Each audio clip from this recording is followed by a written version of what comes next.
Welcome back আমার আজকের ভ্লগে। গতকালকে আমি যে ভ্লগটা দিয়েছিলাম যে আমরা মে মাসে ঘুরতে বের হয়েছিলাম, তো 3 দিনের সফরে প্রথম দিন ছিল আমাদের।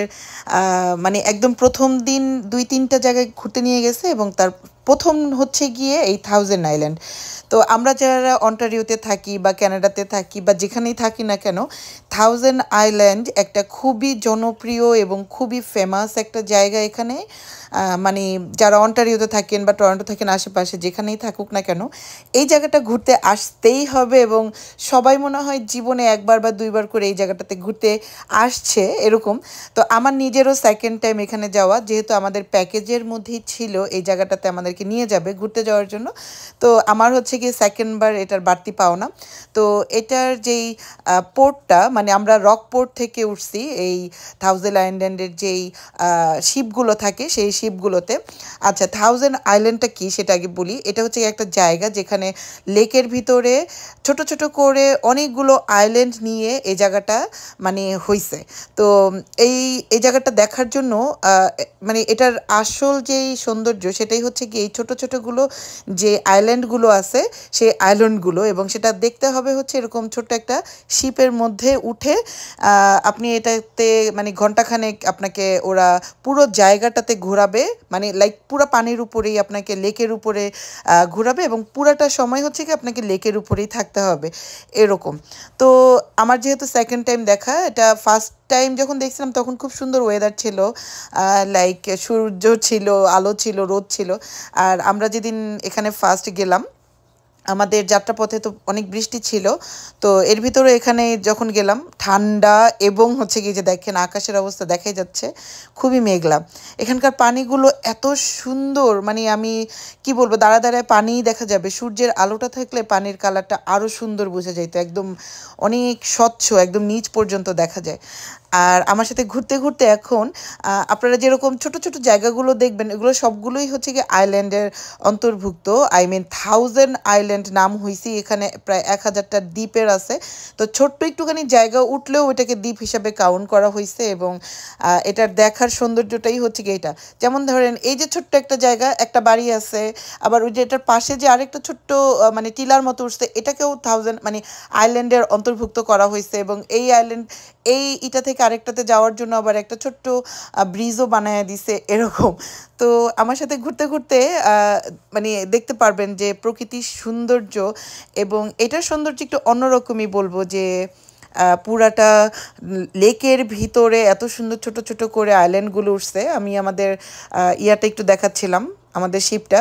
তো আমরা নিচে বসছি, এটা মোটামুটি দোতলা শিপ, তো নিচে বসছি কারণ মুসার সেফটির জন্য উপরে ওকে নিয়ে যাওয়া যাচ্ছিল না। একবার আমি উপরে যেয়ে ঘুরে আসতেছি, একবার ওর বাবা উপরে যেয়ে ঘুরে আসতেছে, আমাদের দুজনের একসাথে এই যাত্রায় দেখা হয় নাই। তো আগের বার যখন গেছিলাম তখন দেখা হয়েছে।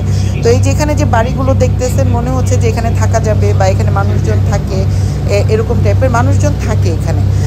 এখানে কারো একদম পার্সোনাল দ্বীপ আছে কিনা আমি ঠিক জানি না যে এটা কারো পার্সোনাল দ্বীপ কিনা, তবে কয়েকটা দ্বীপ আছে যেখানে কিনা আপনি নিজস্ব বোট নিয়ে, যে নিজস্ব বোট বা এখান থেকে ভাড়াও নেওয়া যায়, ওরকম টাইপের ভাড়া নিয়ে আপনি উঠতে পারবেন। যেমন এই যে এই ক্যাসেল দ্বীপটা, এই দ্বীপটাতে চাইলে মানে মানুষজন নেমে এটাতে ঘুরে আসতে পারে। এই দ্বীপটা অনেক বড়। তো ওই যে দেখতেই পাচ্ছেন জাহাজ এখানে ভিড়ানো আছে, এবং এটার ভিতরে আপনি চাইলে একটু ঘুরে আসতে পারবেন, পুরো ক্যাসেলটাই ঘোরা যাবে। তো এগুলো মানুষজনের জন্য উন্মুক্ত, যে তুমি এখানে চাইলে ঘুরে আসতে পারো। তো আমাদের এই প্যাকেজের ভিতরে ছিল না, বা আমাদের শিপটা এখানে দাঁড়াবে না।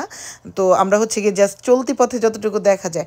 তবে এত সুন্দর এগুলো, মানে এই যে দেখেন এখানে ছোট ছোট করে হাট বাজার টাইপের করা আছে, তারপরে দোকানপাট আছে। এই ক্যাসেলটা, এই দ্বীপটাই সবচেয়ে বড় ছিল বলতে গেলে, এবং খুবই সুন্দর ছিল।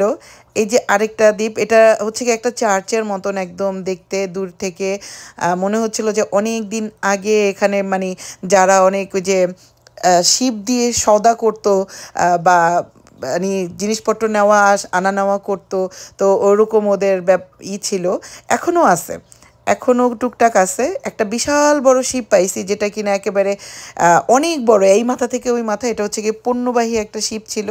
তো এই যে শিপটা দেখেন কত বড়, মানে এটা ভর্তি হচ্ছে গিয়ে জিনিসপত্র দিয়ে এক জায়গা থেকে আরেক জায়গায় জিনিসপত্র নিচ্ছে এরকম।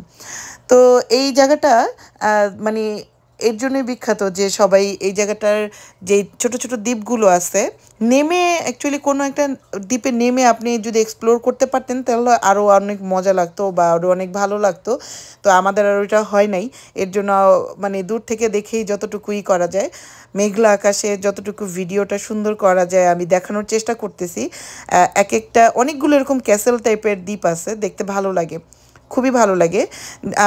ব্যাপারটা কি অনেক অনেক কিছু আছে যেগুলো ভিডিও করে আপনার ওইটার সৌন্দর্য দেখানোটা সো টাফ।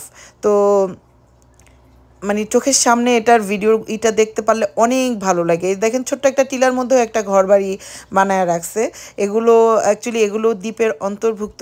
এবং এই টাইমে মানে অক্টোবর সেপ্টেম্বর অক্টোবরের দিকে গেলে এই গাছগুলো খুব সুন্দর কালার দেখা যায়, তখন এখানকার প্রকৃতি আরও সুন্দর দেখা যায়। আমি তো মে মাসে গিয়েছিলাম, তো তখন জাস্ট মানে সবুজ পাতা ছিল, বাট এখন তো গাছের কালার আরও সুন্দর।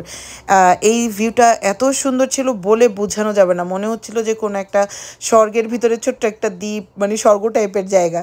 যেমন পানির সৌন্দর্য তেমন হচ্ছে গাছের সৌন্দর্য, এবং ঘরবাড়িগুলোও খুব সুন্দর সুন্দর, মানে ঘরবাড়িগুলো একদম পুতুলের ঘরবাড়ির মতন লাগতেছিল। আমাদের এই যাত্রাতে ভালো লাগছিল সেকেন্ড টাইম আবার তবে ওয়েদারটা আরেকটু ভালো থাকলে আরেকটু বেশি ভালো লাগতো। পানির ভিতরে একে তো ঠান্ডা, তার মধ্যে পানির ভিতরেও ঠান্ডা।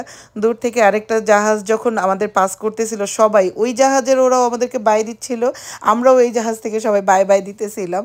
তো এটা খুবই মজা লাগতেছিল, সবাই এই জিনিসটা খুবই এনজয় করে।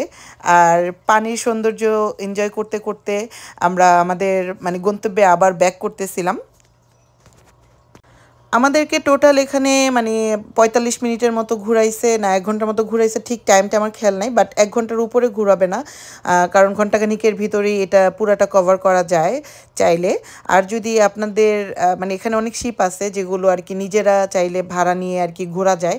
তো এই থাউজেন্ড আইল্যান্ড চাইলে আপনারা ঘুরে আসতে পারেন সামারে বা এই ফল টাইমে তো এই হচ্ছে কি আমাদের বাস। অনেকে জিজ্ঞেস করছেন সেফওয়ে এজেন্সিরই কি, safeway.ca এটার মানে ওয়েবসাইটে গেলেই আপনারা ওদের সব রকমের অফার পাবেন, বা ওরা হচ্ছে কি সবসময় অফারের উপরে চলে। যেমন ধরেন যে এই এখন একটা অফার দিল, কালকে একটা অফার দিল, এরকম। তো এই অফারের উপরেই হচ্ছে কি ডিপেন্ড করে আপনি আপনার মানে জার্নিটা কিভাবে সেট করবেন। তো আমরা এখন রওনা দিব, একদম চলে যাব অটোয়াতে। অটোয়াতে যাওয়া নিয়ে আমি খুবই এক্সাইটেড, কারণ কানাডার রাজধানী হচ্ছে গিয়ে অটোয়া। সো রাজধানীর দিকে যাচ্ছি, এটা এক ধরনের অন্যরকম এক্সাইটমেন্ট কাজ করতেছে।